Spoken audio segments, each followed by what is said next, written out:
All right, so today I'm going to actually start with a small history lesson. So the story is, so after World War II, so here's a map of Germany, and essentially the Allies, who had taken over Germany, so that is the Soviet Union, Britain, France, and the United States primarily, divided Germany, as you can see over here. So can everyone see the screen? Do you see something that says Berlin after World War II? Yeah, I can see this. Yeah. Okay. So what is interesting is that Berlin was this little island buried inside the Soviet region, and Berlin itself was divided into 4 parts. So you have the French sector, the British sector, the American sector, and this is the Soviet sector. So, Britain, the United Kingdom, France, and the United States, being allies, sort of controlled this region over here, and it was completely buried as it was in an island inside Berlin. And so the story is in June 1948, the Soviet Union blocked all road and train traffic into Berlin. Because Stalin's eventual aim was to take over all of this portion and make it part of East Germany. And West Germany would have been the other parts, and so they basically blocked all traffic. And Allied Berlin, or West Berlin, had 36 days of food and 45 days of coal. So the idea was within a few months they would be run out of supplies.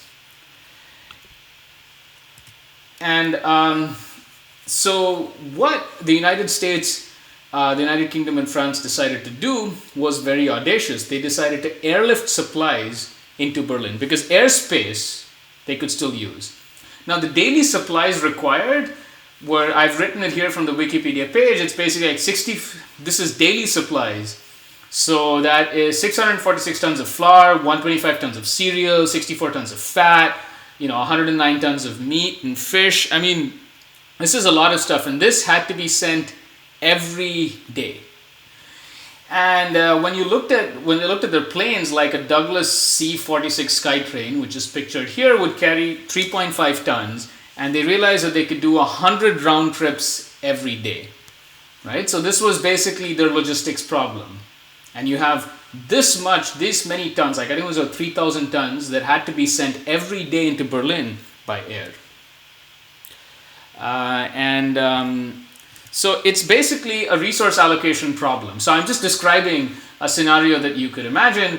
Like the cargo capacity of a plane was, maybe 30,000 cubic feet or 20,000 cubic feet, depending on the plane. No more than 44 planes could be used. Larger planes required so many personnel. The total number of personnel available was blah. The cost of a flight was, an American flight was $9,000. British flight was $5,000. Total weekly costs could not exceed something. How do you maximize the supplies that are airlifted? And this looks a lot like max flow with capacity constraints without any flow conservation. But the idea was all of these constraints, and you can throw into here that you need to give this much tons of coal, this much tons of milk, etc., etc. And all of these resource allocation problems end up being linear constraints.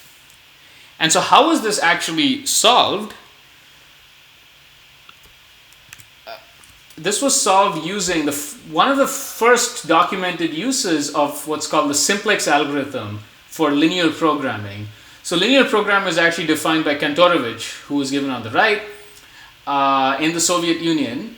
And Danzig in the United States gave the Simplex Algorithm, which would maximize these linear objectives when you had these constraints.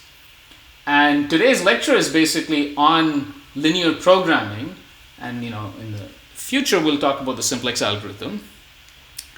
And so what if the history lesson? Well, the blockade lasted for a year, but because of doing all the logistics and everything, it was actually, the airlift was successful. So Stalin eventually relented, and West Berlin remained as an island in East Germany.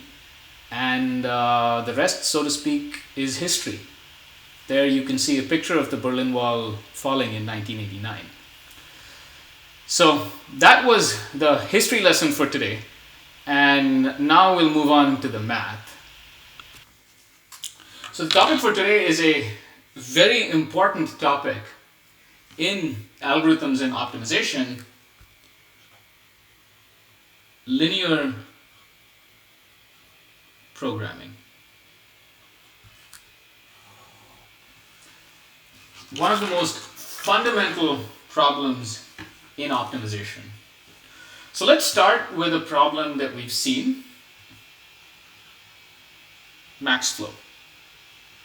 Let's start with max flow. And recall that there's a graph. Vertices, special source and sink vertices S and T.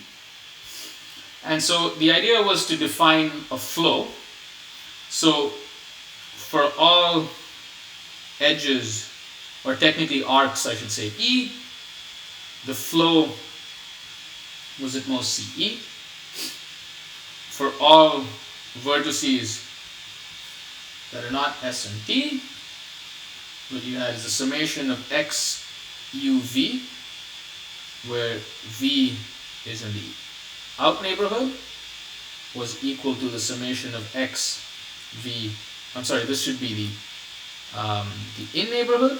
Well, okay, I messed up my indices.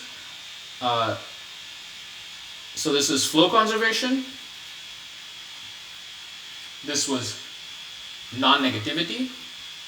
I've kept the non-negativity and the capacity constraint separately, and then what we had was an objective, which was to maximize the amount of flow that was going, let's say, out of S. So maximize X S U, where U is in the out neighborhood of S.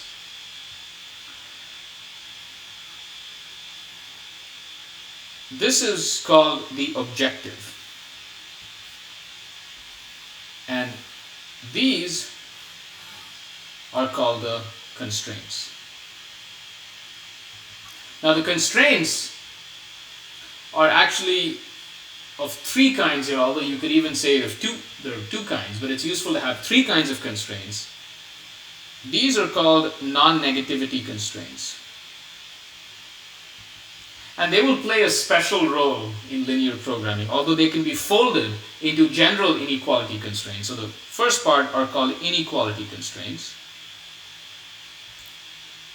The conservation is an equality constraint. And there's a non-negativity constraint. So these are the kinds of constraints that you have. And what linear programming says is, given linear constraints,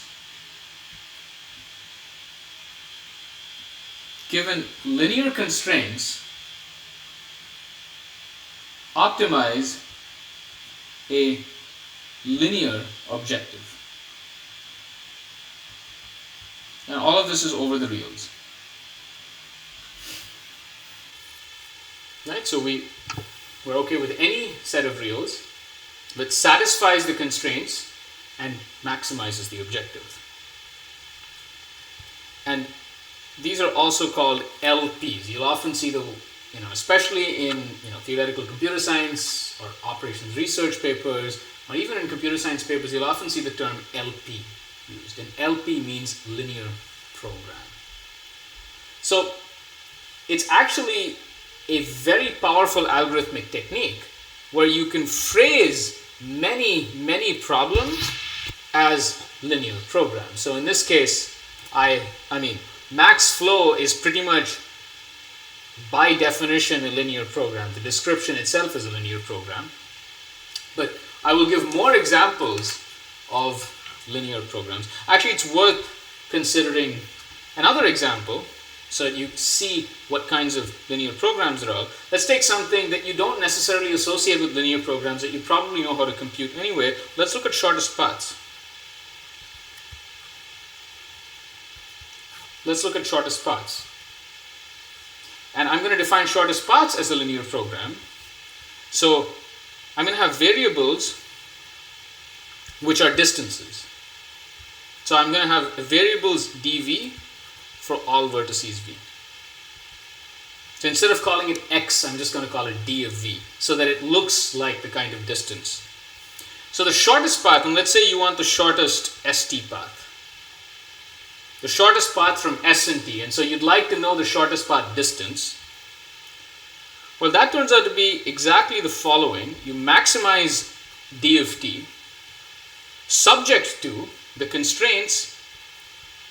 The distance from S to itself is 0, and the distance of any vertex is at most the distance of u, plus the weight of u v for all edges u v, where u v could be the directive, right? All arcs. So this is actually a linear program whose solution gives you the shortest path distance, and that's an exercise to verify that this gives the shortest path distance.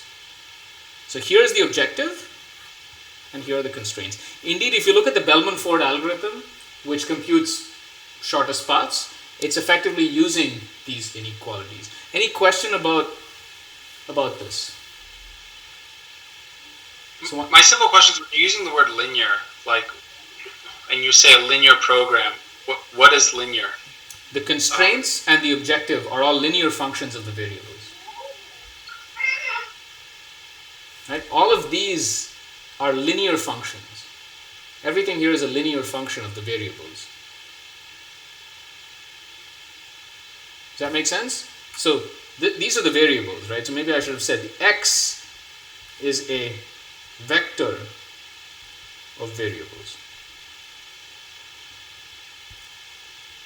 The capacity is a constant. The graph is, sort of a constant with respect to this. So you fix the graph, you fix these constants, and then you're optimizing over x. Like if you actually allowed squares, then it would be called quadratic programming, which is actually has a very different behavior than linear programming.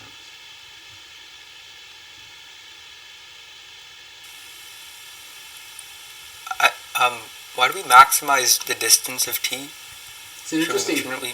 You should think about. Okay, so good question. Suppose you minimize this. Then let me give you a solution. You just set everything to be 0. Or rather, I guess, why is the inequality?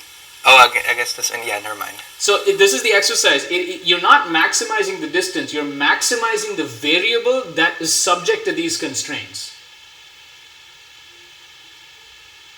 You're maximizing the variable subject to these constraints. You'll see that every st path gives an upper bound on d of t if you just chain the inequalities together. Does that make sense? Yeah, that makes sense now. Thank you. Any other questions? Okay, so this is an LP for shortest paths. Let me give you another LP, and this is another important practical problem. Of course, there is the Berlin airlift problem, which is also expressible as an LP. There's another problem called min cost flow. So it's again a flow. But now an edge actually has two things. It has a cost and a capacity.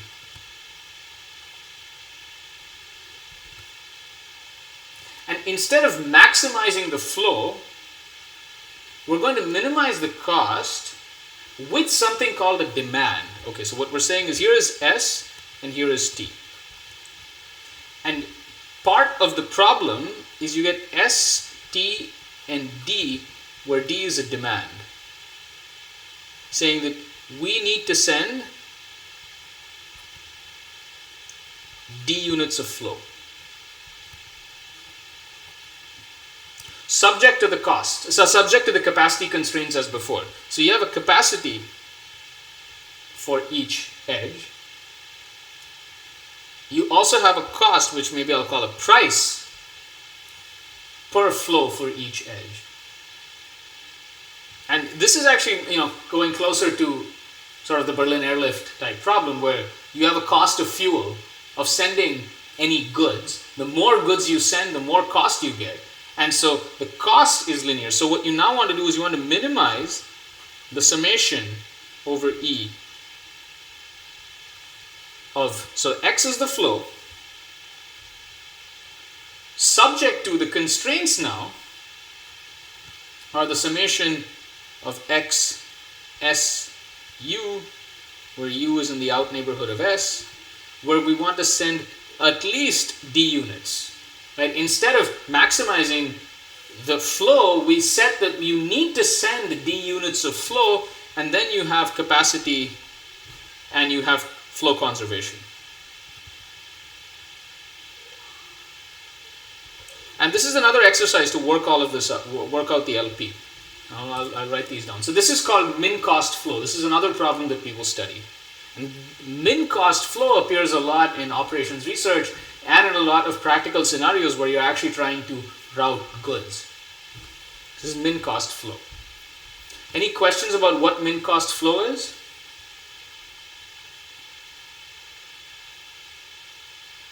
Okay. Then we have another problem, and we will be talking about these problems, but I want to give you a flavor of the kinds of things one can solve. There is something called multi-commodity flow.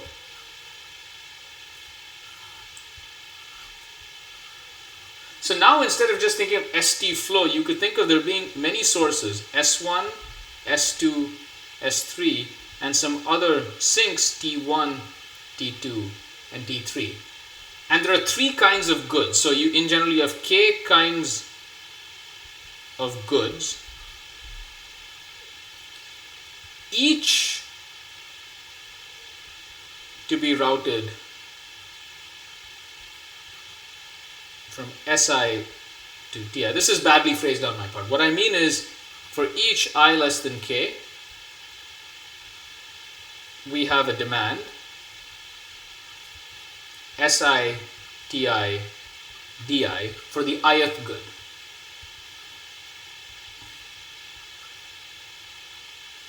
So there are K kinds of flow. There are K kinds of flow, one for each. Right? So these flows are all separate, like they just overlay on each other. But the capacity constraint is total.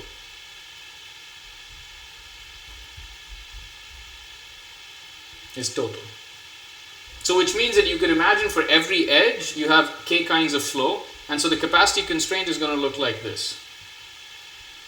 X, E, comma, I is at most the capacity of the edge. Right? The capacity is at most the total flow going through that edge.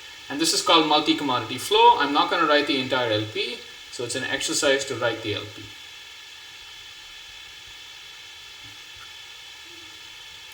And essentially there were lots of computer scientists, and there probably still are many computer scientists and operations researchers who basically, given a problem, will convert it to an LP and then solve it using an LP. And when you hear LP, it's linear program. And these are all examples of LPs, starting from something very simple, which is shortest paths, then max flow, which you saw, then multi-commodity flow, min-cost flow, and indeed there are many problems we will see later on that are not flows that are still expressible as linear programs. Any questions?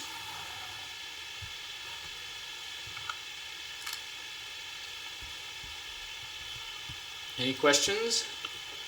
We didn't cover, so we will cover the LP algorithm that ends up solving all these? Good question. So we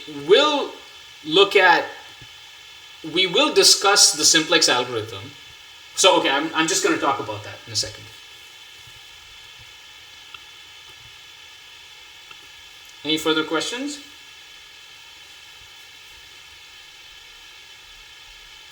All right. So how do you solve LPs? So there's a bit of story there. So I gave you the first history lesson, which is Danzig in 47 gave the simplex algorithm. Unfortunately, it's exponential time in the worst case. It's exponential time in the worst case. it's efficient in practice, and there is Spielman and Teng gave some theory explaining why it's efficient in practice. I will subsequently, maybe in a couple of weeks, I'll give a lecture on the simplex algorithm and I will describe it to you. I'll describe the simplex algorithm because it's worth seeing at least once. But unfortunately, it's exponential time in the worst case. In a major breakthrough, Kachian in 79 gave another algorithm called the ellipsoid algorithm.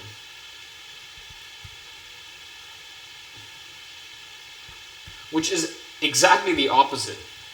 It's in polynomial time. It's a polynomial time algorithm. So what this shows is that the problem LP is actually can be solved in polynomial time. It's very non-trivial. It is not practical. It is not practical. It's basically a theoretical algorithm. There's a bit of care. There's something interesting about its behavior. The running time is polynomial in actually the bit complexity. So it's polynomial in n, m, and I'm going to write something here which will become clearer later on. I'll say is the log of the infinity norm of a. So what do I mean here? So this is the number of variables. This is the number of constraints. This is the largest constant in the program. In the program. It's the log of that. So it is polynomial in the representation size. But the number of operations performed actually scales with the sizes of the numbers. This is unlike sorting. Like if you had to sort n numbers, it doesn't matter. If you were to count operations in terms of how many comparisons you're doing, it doesn't matter on how large the numbers are. If you want to compute shortest paths, the running time of the algorithm doesn't depend on the actual weights on the edges, if you assume that you can add weights in constant time. Right? So the number of operations done at the number level, like if you say how many operations are you performing where you assume that an arithmetic operation can be done in constant time, which is a reasonable assumption in when you're trying to understand complexity, the runtime. The number of operations doesn't depend on the actual distances. Here, it's like saying that the running time actually depends on the distances, but it's logarithmic, so it's polynomial time. This is referred to as weakly polynomial. It's called weakly polynomial. And it's a big open problem whether there's a strongly polynomial time for linear programming. So, and Karmarkar in 84 got the best of both worlds, and these are called interior point methods. So interior point, it's polynomial time, although it is weakly polynomial. It's weakly polynomial and it's practical. Now, a discussion of these algorithms would go too far afield. It would basically be a fair bit of numerical analysis and a lot of sort of continuous geometry, which is not the focus of this course.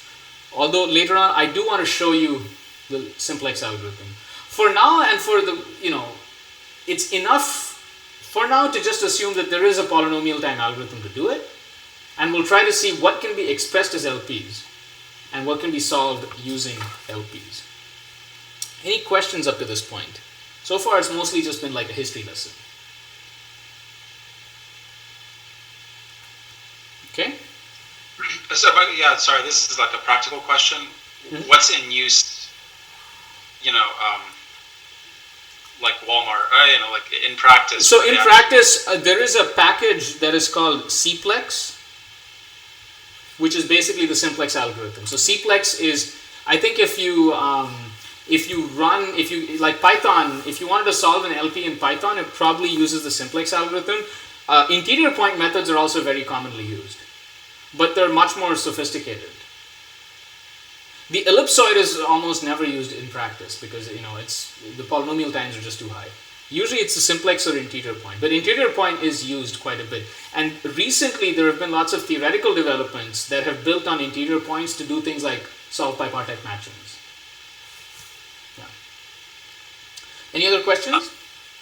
This might be a very vague question, but so like for SAT solving also, like DPLL and stuff, those are like SAT is obviously NP complete. So, but DPLL seems to perform very well in real time. That's a very different. So, but there, the problem is fundamentally it's NP hard.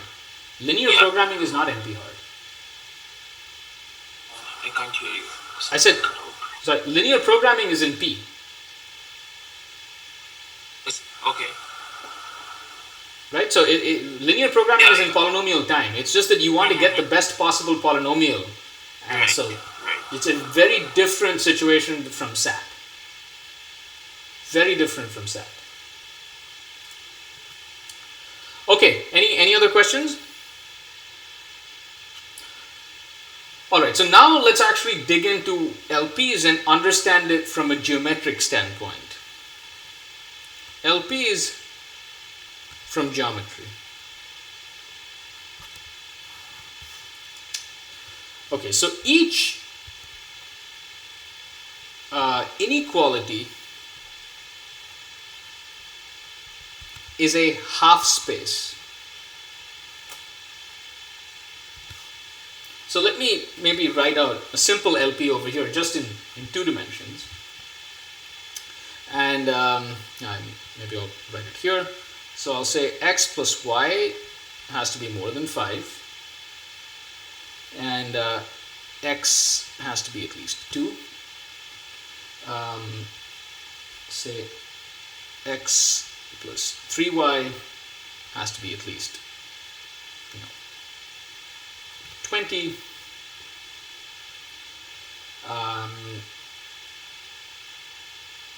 And let me see if x minus, let's make sure I draw this carefully, x minus, let's say 5y is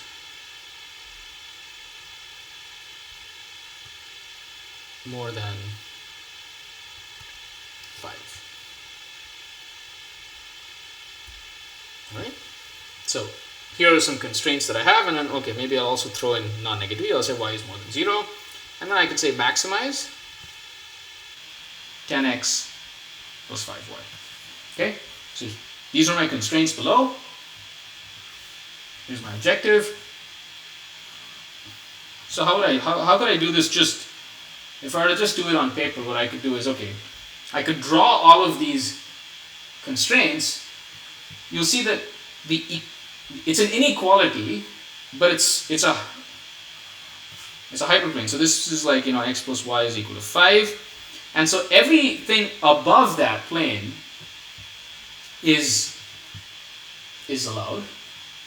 Then I have x greater than 2, so I have something like that. I have x plus 3y is less than 20, so maybe it's going to be something like this. And I have everything below it. And then I have x minus 5y is equal to 5. So I get something like that. And you'll see that this region here,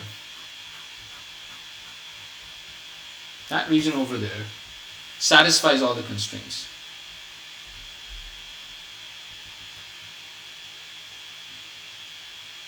Right, so all of these constraints are satisfied in the shaded region. This is called the feasible region. This is called the feasible region.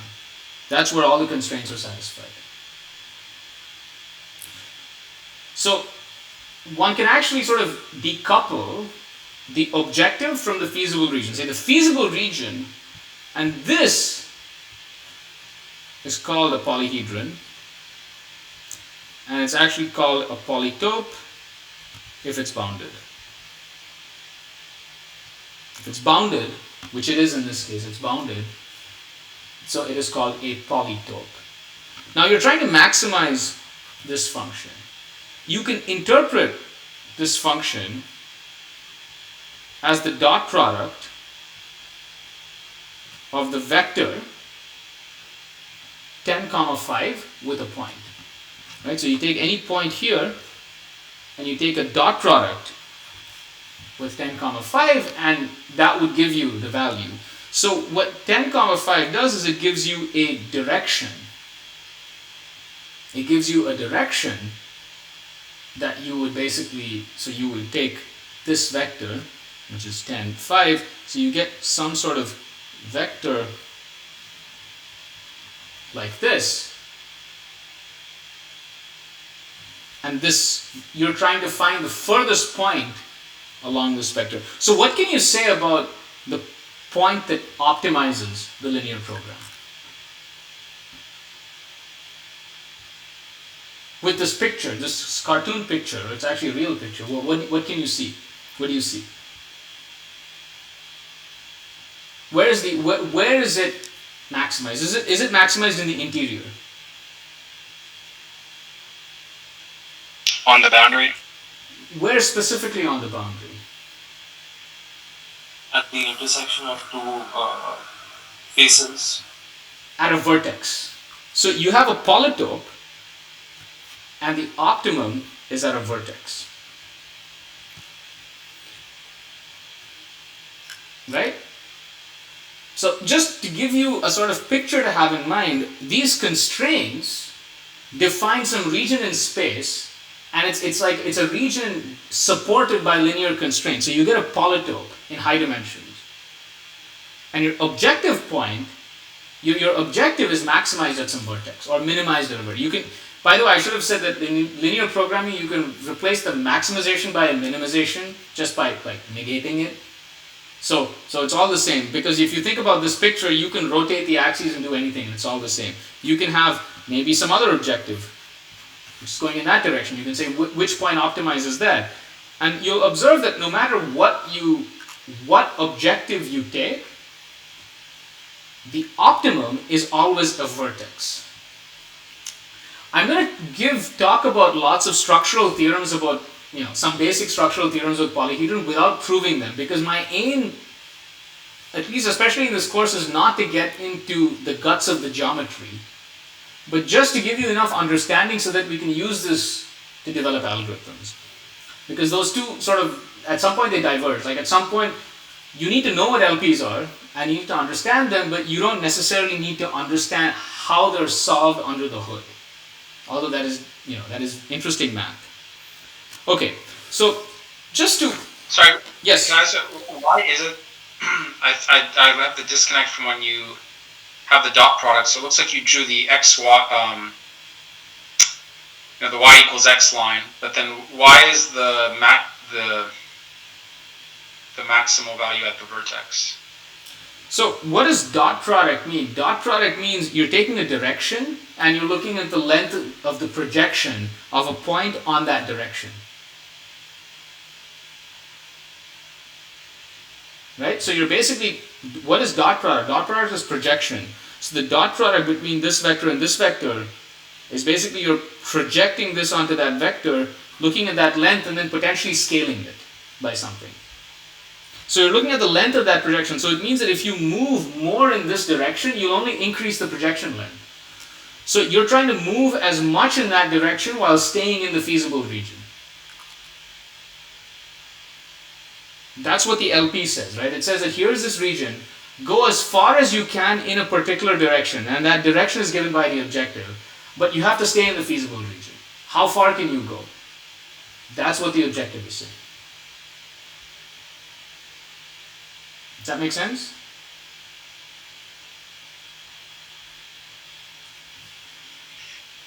Okay, any further That makes questions? sense. I'm trying to think whether does it. Yeah, if different objectives I'm trying to prove to myself always land on a vertex. Like That's not true. Okay, it requires some work. To prove that it always lies at a vertex, you have to actually classify what a vertex means.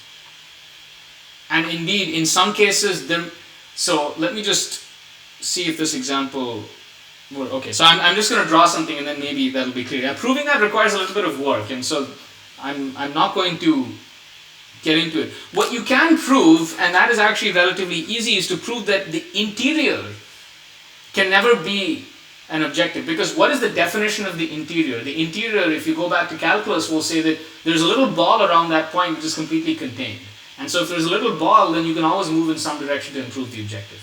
And indeed, that's the proof that you always have to be a boundary, and then you can show that it will be a vertex under certain circumstances. Okay, so there are three scenarios, and you need to know what these three scenarios are for the feasible region. So let's just look at the feasible region first. So situation 1 is the feasible region is empty, which could happen. Right? So I've defined this, but let's say that I put another constraint over here and said that things have to be on this side. Well, then there is no feasible region. So the feasible region could be empty. The feasible region could be unbounded. And to just give you a simple picture, like maybe your feasible region is something like this. Right? It's everything, it's like in the positive quadrant above a particular line. So this is unbounded. Which means if it's unbounded, then the maximization could actually be infinity, or the minimization could be minus infinity. The situation that we care about and that we will be looking at in all of our settings is the one where it's bounded. And it's going to be sort of obviously bounded. And it's a convex region. It will be convex. And this is where we have a polytope. Now, let me just define a face is a subset of the polytope at the intersection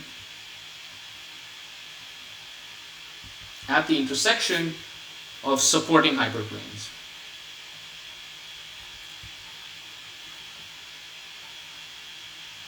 So I guess I should have said this. A supporting hyperplane is when you take any of these and you convert it to an equality. That's a supporting hyperplane. So all of the lines that I've drawn here are supporting lines. But in high dimensions, it's going to be supporting hyperplanes. Right? So when you basically just take the inequality and make it an equality, that will be a supporting hyperplane. A vertex is a face basically of dimension 0, but instead of dimension 0, or basically it's a single point. So if you have a face which is a single point, then that is called a vertex. And there is a theorem that says if the feasible region has a vertex and is bounded,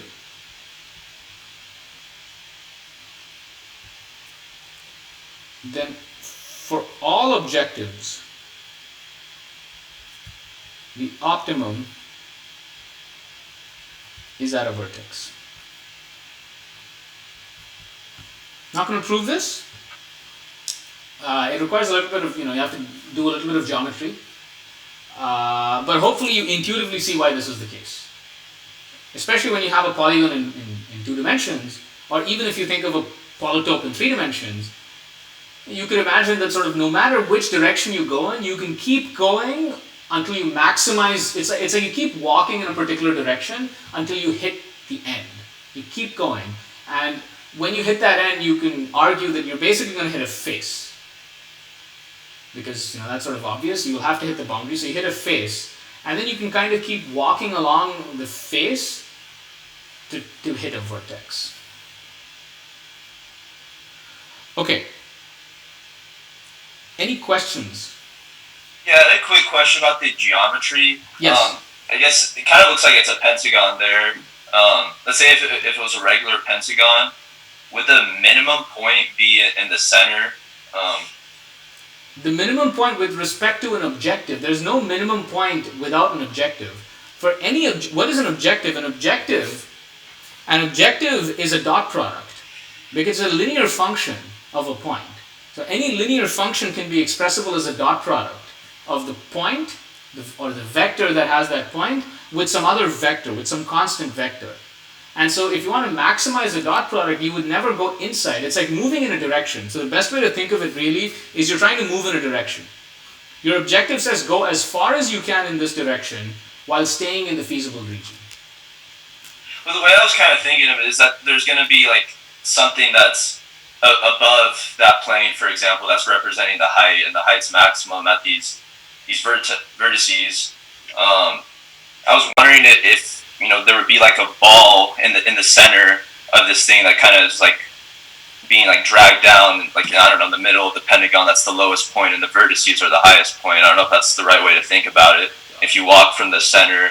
So like you're saying that you're looking at something in 3 dimensions? It's not a okay, so the confusion, it's not a function on this region. Well, okay, it is a function on this region, but the function is just a linear function. So the point is, it's not a quadratic function on this. It's like you can't have like a bowl sitting in here. I think he was asking where the minimum is, and it's also going to be at a vertex. The minimum is always but the minimum of what? Of the objective. Of the objective, right? So, but I think maybe, is that the question? The minimum of any objective is at a vertex. So, but I think the important thing is to understand what it means.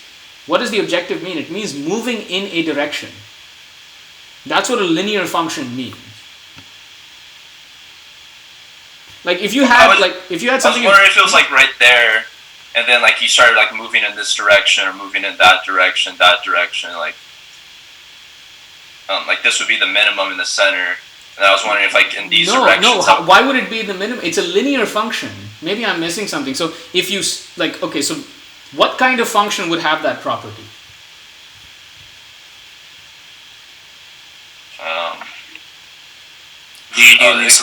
It cannot be a linear function. It has to be nonlinear.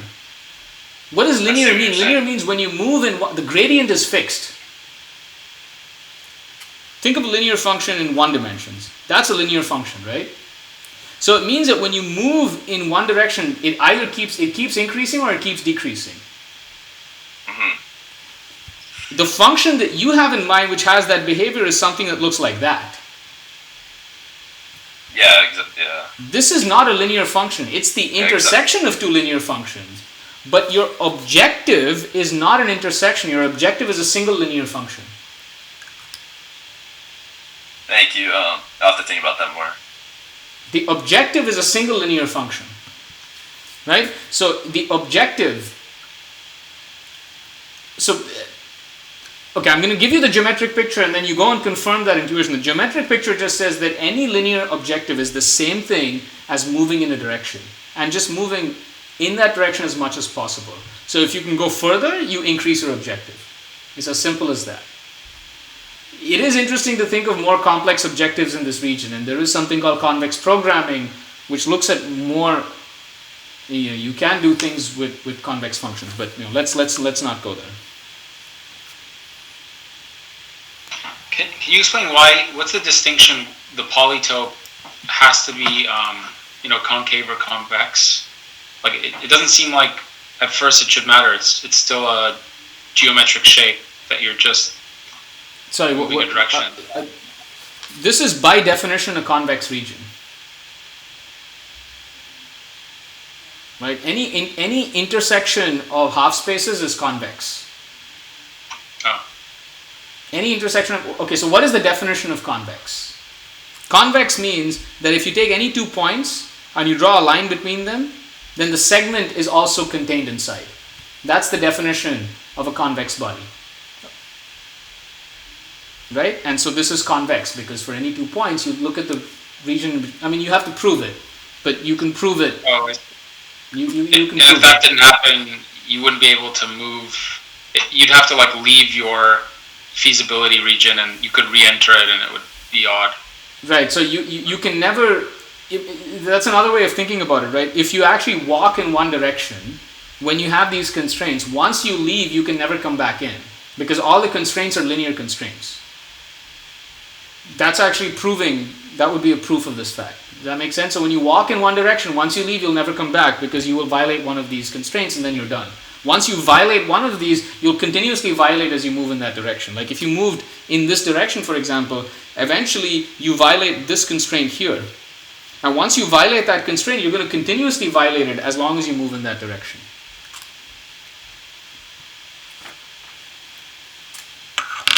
Okay, now what I want to talk about is a very important concept in linear programming, and this is called duality.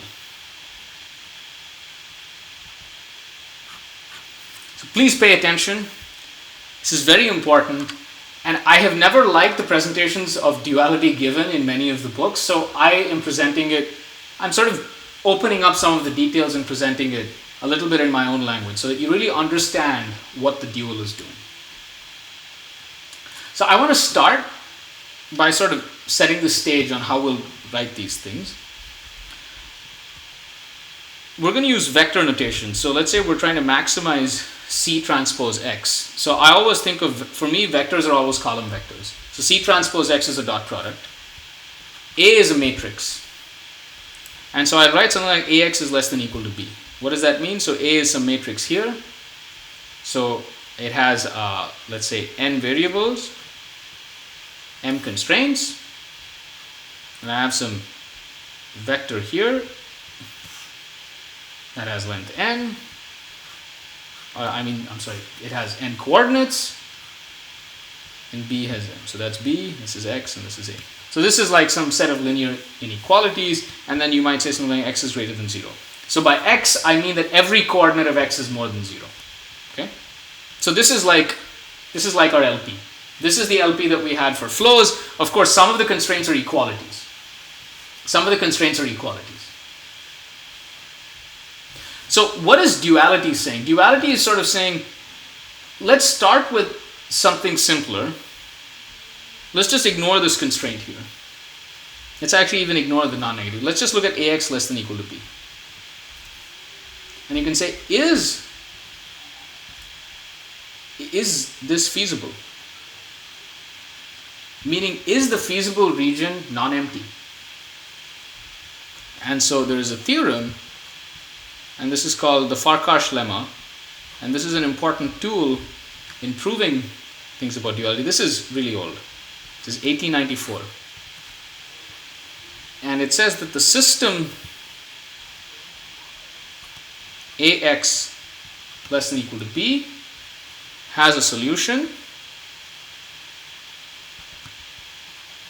I'm going to write something here, and then I'll try to explain what I mean. Has a solution if there does not exist a y greater than 0 such that y transpose A is equal to 0 and y transpose B is greater than 0. Okay, let me unpack this. Now, this is the Farkash Lemma. And let me unpack it with a very simple example. So let's keep the Farkash Lemma aside. Maybe the important thing is to say is it tries to characterize when a solution exists.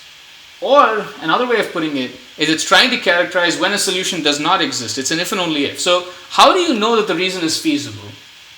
Can you prove that the region is not feasible, that this LP is not feasible? And the Farkash Lemma gives you a tool to do it. Okay, so I'm going to keep this aside for now, and let me just give you a simple example. So here's what I have. I have minus. Yes? So this lemma is essentially that rule we studied for simultaneous equations being solvable or not.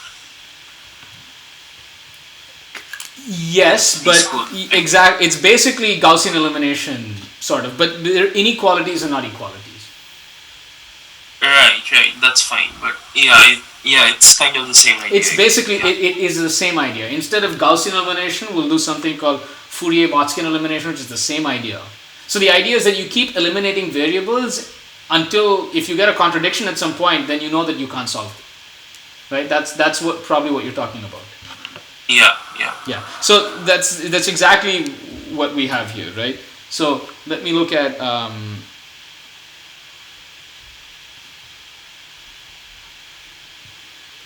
this set of equations, and so tell me, is this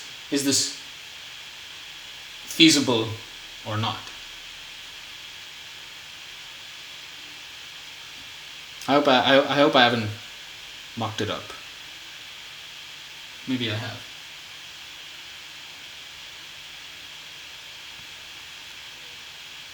We'll see.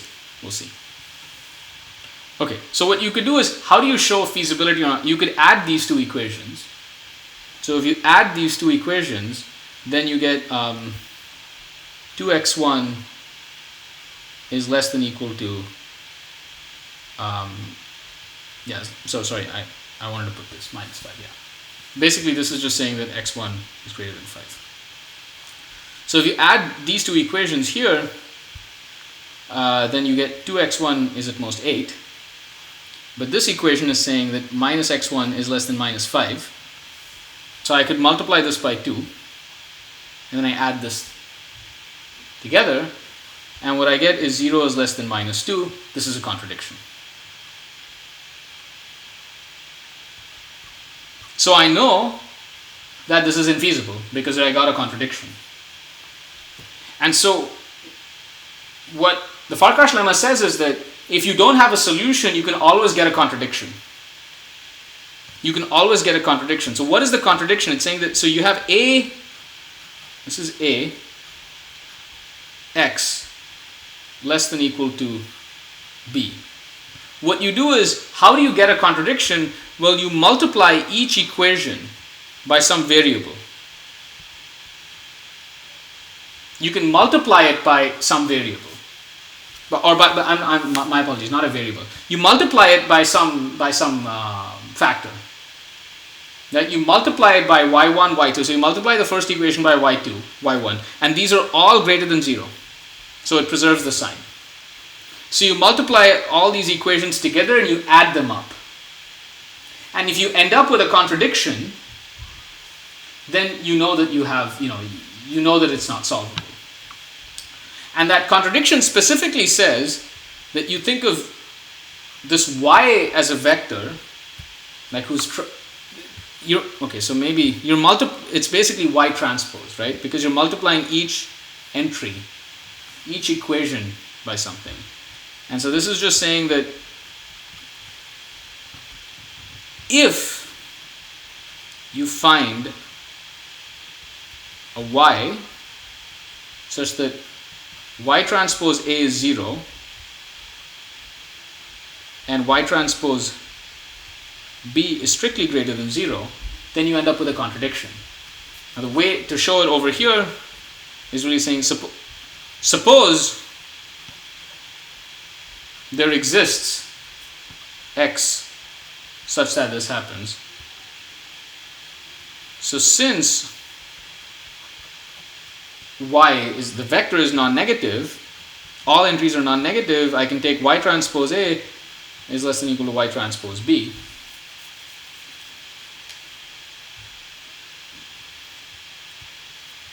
And if y transpose A is equal to 0, then y transpose B, am I fudging? I'm sorry. This is less than or equal to 0. Sorry, I messed up my Farkash Lemma. Less than or equal to 0. Right. Then that means that y transpose B is greater than 0. What this means is, if Ax less than or equal to B is feasible, then if y transpose A is equal to 0, then y transpose B is greater than 0.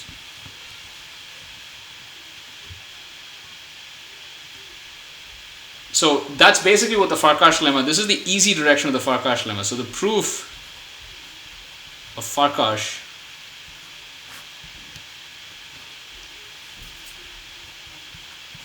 this side is easy, and that's an exercise. So I basically just wrote down the proof for you. What that is saying is, if the system has a solution, there does not exist a y greater than 0 such that y transpose A is equal to 0 and y transpose B is less than 0. It means that you cannot get a contradiction if the system has a solution. What we need to prove, the harder thing is to say if the system does not have a solution, then you can always engineer a contradiction. Okay? Questions? Does the lemma make sense?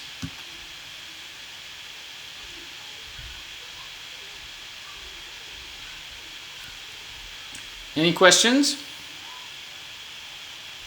All right. So now let's prove the harder case, and we basically do induction on n, which is the number of variables. So let's do the base case. That means A has one column, meaning there is only one variable. Right? So we're looking at A x less than b. And so A, and this is n here, and this is m. Suppose there's only one variable. There could be many different equations. What does each equation look like? Each equation is of the form something like AI x is less than bi, where maybe, you know, the a's are and b's are just real numbers. So if A has only one column, each constraint is very simple to express. Each constraint is either xi is less than equal to something, or xi is greater than equal to something. Right? Because if ai was negative, then you would flip the sign. And so, if A is infeasible, if the LP is infeasible, you have two constraints that are sort of the opposite of each other. Right? There exists I and I prime such that xi is less than equal to bi, xi prime is greater than equal to bi prime, and bi is strictly less than bi prime.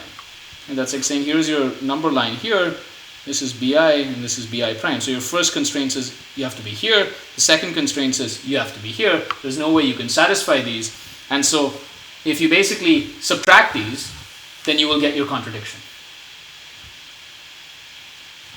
Okay? So the remainder I leave as an exercise. Exercise, finish the base case.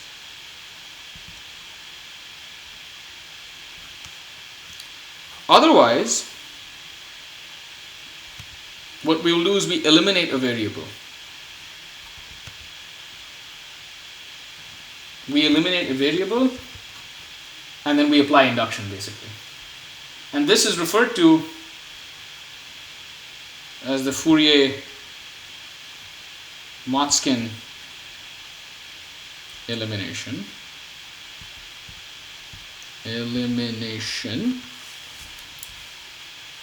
Oops, too many. Yeah, elimination. So how do we eliminate a variable? And this is pretty much, you just use like high school algebra over here to do the elimination. So you say, well, okay, so each constraint is of the form, I'll say so x1 either appears with coefficient that is positive or coefficient that's negative, and you can always divide by that coefficient to say x1 plus, okay, now I'm going to write something here. So here's your matrix A. Here is x. and that thing over here is x1. Let me refer to whatever is left as x prime. Now what is a constraint? You're taking the dot product of this with the first row, and then you're going to basically take whatever constant is there and you can divide by that constant. I'm going to refer to this part, this vector here, I'm going to refer to that vector as a prime I, and I put a star because I'm saying it's the ith row. So I'm taking the ith row, I'm just taking everything else except for the first coordinate. And so my constraint is of the form ai star x prime is less than some, I'll call it, I'll sort of abuse notation and just call it bi, but technically it's bi divided by the first coefficient, or it's of the form minus x1 plus ai star I x prime less than equal to bi, right? Or it basically doesn't have xi at all, and then it's just like ai prime star x prime less than equal to bi. Alright, so I'm just going to index these as j over here. So when is this going to be satisfied? When can you find an x1? When can you find an x1?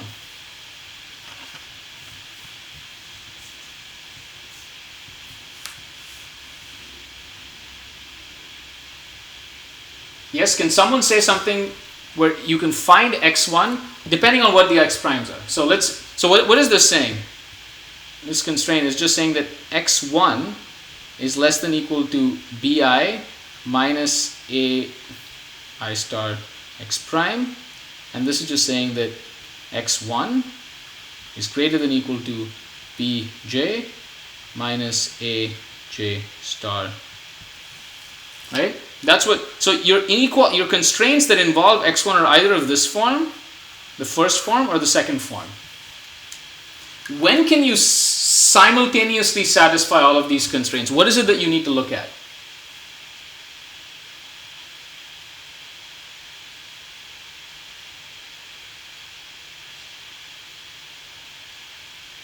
Yes, any thoughts?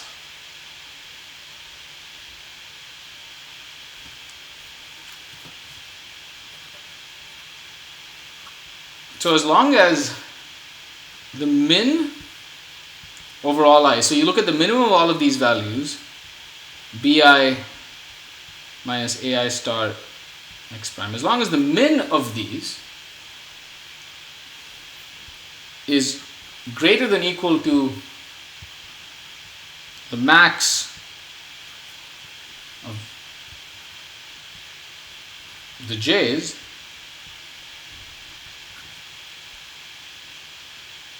then you're fine. As long as this, or maybe I should say that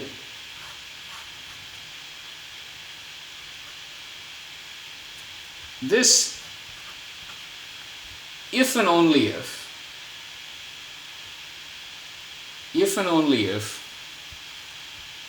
there exists x1 and x prime satisfying the original system. Is that clear? Questions?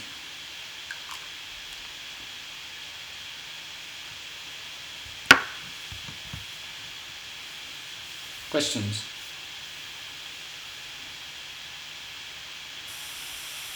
Just to clarify, do I and j go from 1 to n? So yeah, I mean, I guess technically I goes over all equations of the first form and j goes over all the equations of the second form. Does that make sense? Because I'm indexing, like you could imagine that some of the equations have the coefficient of x1 being positive, some of them have the coefficient being negative. So this is over, I should say, all the positive, and these are all the negative. Okay, I see. Does that make sense? Yeah. Okay. Yeah. Right, so how can I express the first part as a collection of linear equations? And that's actually quite simple if you think about it. So I just need to express, now the nice thing about this condition is that it does not involve x1. So I have eliminated x1 from the system. And that's why going back to the comment on Gaussian elimination, it's a little more trickier than Gaussian elimination, because you have to look at the min and the max. So what you do is you simply create a new system. So we create a new system, a new LP, where we basically say for all I that was positive and j that was negative, I'll basically write out bi minus ai star x prime is greater than or equal to bj minus aj star x prime. So I create these new constraints, and then I'll keep the old ones before. So I'll just call this the k. I'll just keep the old constraints. So these are the old constraints. Old constraints not involving x1. And the former these are all the new constraints. This is eliminating x1. So we create a new LP, and we say the original is feasible if and only if the new system is feasible. And then we just do induction, right? So by induction, I'll say is original is infeasible if and only if this is infeasible. By induction, so if the original is infeasible, if the new system is infeasible,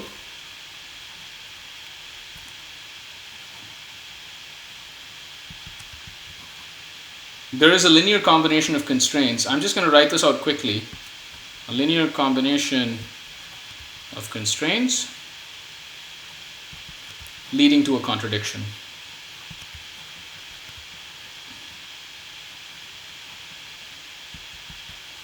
Now, because the new constraints are linear combinations of the old constraints, so there's a linear combination of the new constraints leading to an, and hence there is a linear combination of the new constraints leading to a contradiction.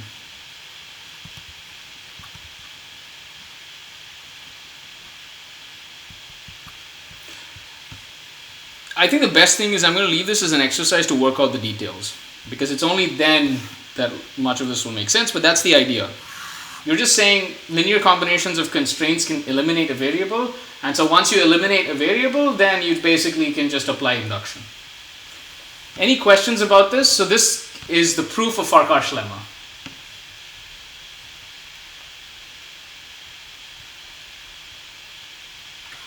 Sash? Yeah. Can you go back to the previous page? Sure. Because I think I missed the definition. Like I missed the first step. The first, this one here? Yeah. Okay, so maybe I should, sorry, let me, okay, do you want me to walk through this once more? I just want you to explain let's see. Like the basic setup. Oh, okay. So, okay, let's go back to the statement of Farkash Lemma. Just says that you have a system AX less than or equal to B, and you want to see when is this feasible. Farkash Lemma says that this system has a solution. Okay, so let me actually state sort of this in terms of it's sort of in contrapositive, but it's the same thing, or it's converse, because it's the same thing. It's an if and only if. The system does not have a solution if and only if there exists a linear combination of the constraints that leads to a contradiction. So Y transpose A, what is Y transpose A? It's like multiplying every equation by Y and summing it up. It's like if you were to multiply both of these sides by Y transpose, the way to think of it is, okay, let's just look at, what happens in, okay, so I'm going to write some notation here. I'm going to refer to the row vector as AI star, the column vector as A star j. So what is A times X? A times X is just going to be a vector where you have AI star dot product with X, right? That's basically what each of these is going to give you. This dot product with the column vector. So A times X is just a column vector.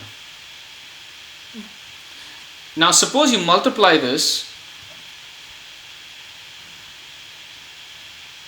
by Y transpose. That's just saying that I multiply each of these by Yi and I take the sum. That's like taking a linear combination of all of these equations. So you're taking a linear combination of the equation, so you also have to take a linear combination of what's on the right hand side. You're just taking a linear combination of these constants.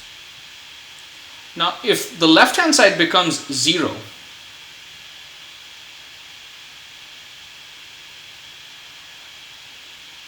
and the right hand side becomes something strictly less than 0, then you end up with a contradiction. Which means that you found some linear combination of the equations that leads to a contradiction.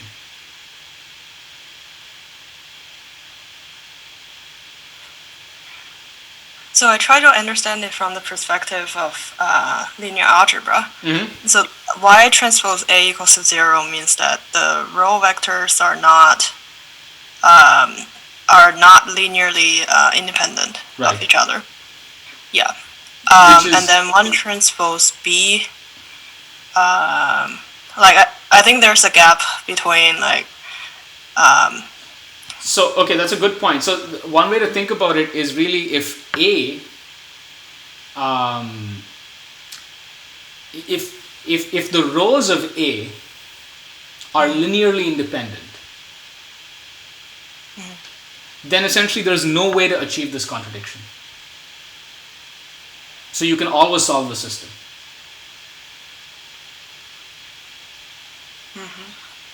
If the row vectors are linearly independent, then you can always solve the system. So this is saying that actually the row vectors are not linearly independent.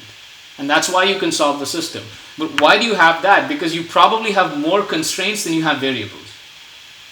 Like if you look at any of these polytope regions, you have more constraints than you have variables.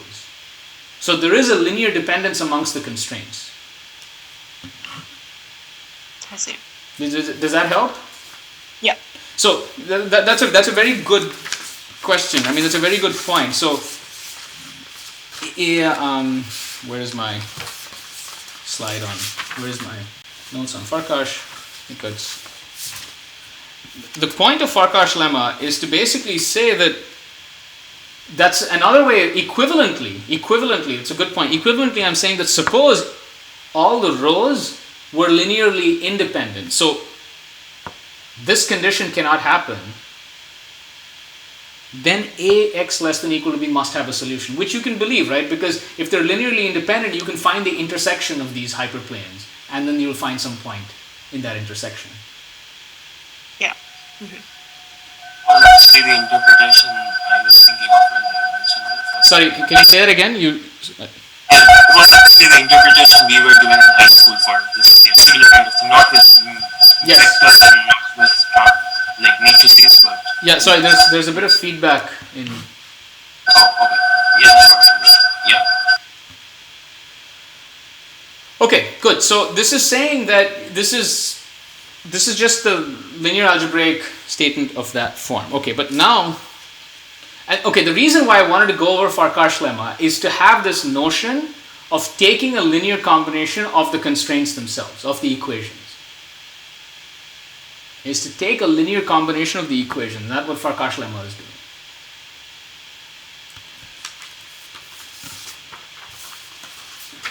let us now go back to our original system now. And let me maybe write out the original system. Let's write it out in the language of max flow. I'm going to sort of draw this in a slightly different way. So here's x. Here's a. And here's x. And this is b. Okay, so this is b. This is x. And this is a over here. Now remember, in max flow we had two kinds of constraints. We had some inequality constraints, which are capacities. We had some equality constraints. So I'm going to refer to this part of the vector as b prime, and this is b double prime. So you have x prime and x double prime. Actually, no. Sorry, look. X prime and x double prime means something else. So I have b prime and b double prime. Now, in general, you also have non-negativity constraints. So some part of these x's, which I will talk as, I will refer to that as xn. This is x non-negative. This is greater than or equal to 0. Whatever remains, this is the remaining, which I will call xu, which is unconstrained.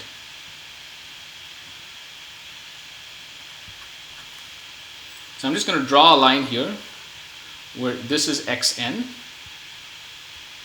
and this is xu. Okay, why have I drawn this? So remember, these are inequalities. And then on the top here, I'm going to put my objective c.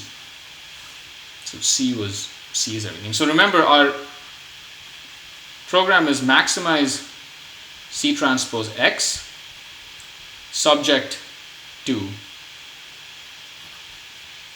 ax less than, I'll say the some part is equal to b, right? Some of it is less than, some of it is equal, subject to the x non-negative part is greater than 0. The question is, can we use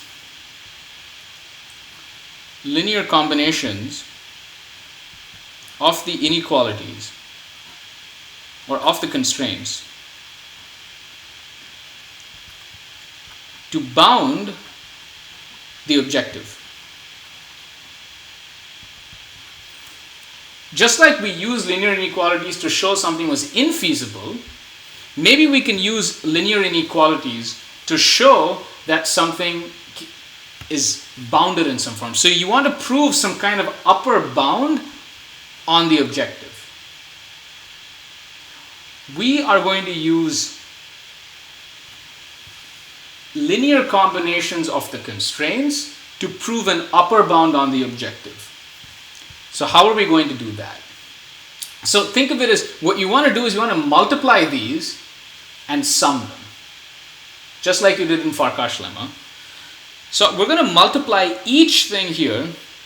So I'm going to call them y prime and y double prime. Remember, these are equality and these are inequalities. These are inequalities and these are equalities. So y prime is, I have a variable. These are going to be called dual variables. But we'll get to that. So suppose I multiplied each equation by some y. Now I'm going to keep y prime greater than 0 because this is an inequality. So if I multiply both sides by y prime, I need to make sure that I don't switch the sign.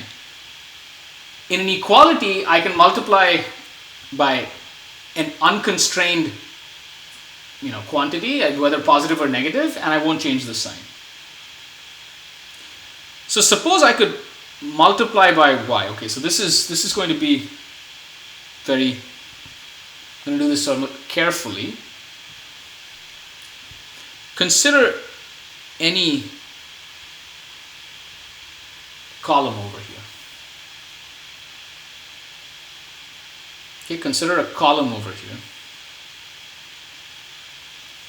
And I'm going to refer to this column as A star j prime, some column in this non-negative region. This is corresponding to a non-negative variable, right? So I'm multiplying all of these by y prime, or by y in general. So what I get is a dot product. So y's are multiplying the A star j prime. So y's are multiplying all of that. And suppose this is more than whatever coefficient I have there. Suppose this was true. Suppose I could multiply all of these. So I'm multiplying each equation by these y variables in such a way that y transpose A star j prime, which means I'm taking the dot product of the column with y, that is greater than C, than the corresponding C. And then I'm going to look at some column here. I'm going to call this A star j double prime. And suppose I could get this to hold. Cj double prime is equal to y transpose A star j double prime. Suppose we find y such that these hold, where y prime is greater than or equal to 0. So these are the constraints I've said. I say find a y which satisfies these conditions.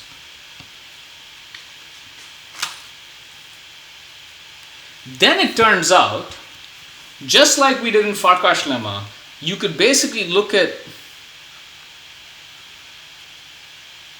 this is your y over here, y prime and y double prime. If you look at the dot product of y with b, then that is going to be an upper bound. Before I write out the math, I just want to make sure this point is clear. So suppose I could get all of these conditions to hold. Then I can basically get an upper bound on the objective.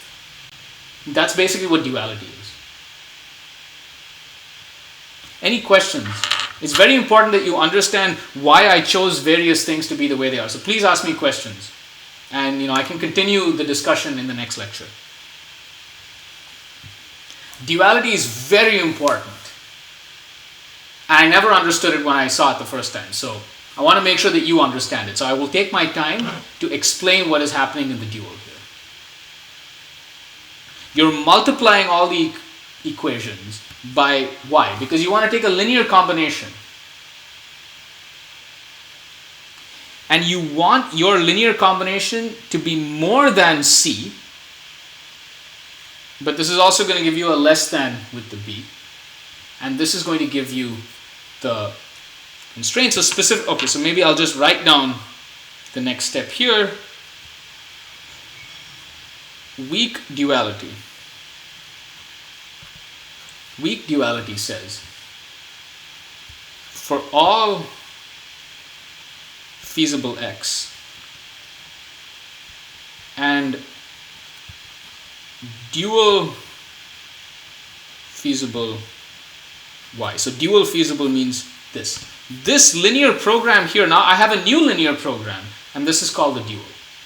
For all feasible x and dual y, dual feasible y, the following holds.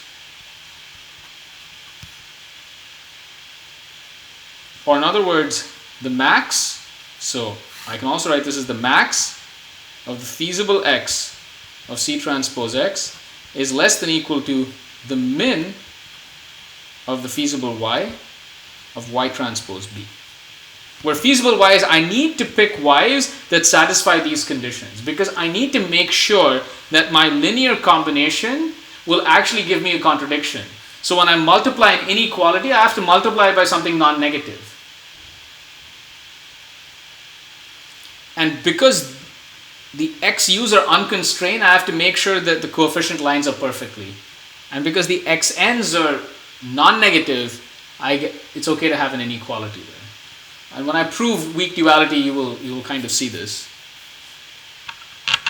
So what weak duality says is that if you find any feasible y, then y transpose b is an upper bound on the optimum.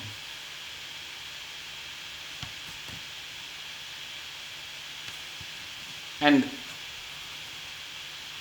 strong duality, so weak duality is pretty easy to prove, and I can show you.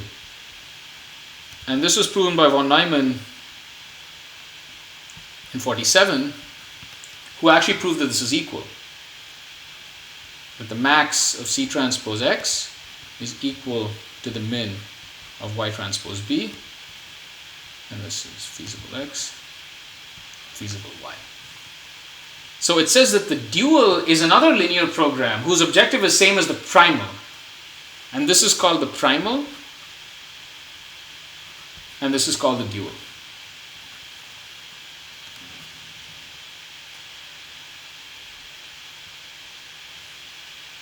I will go over this again the next lecture because this is something you need to see multiple times. At this point, I will take any questions that you have about this.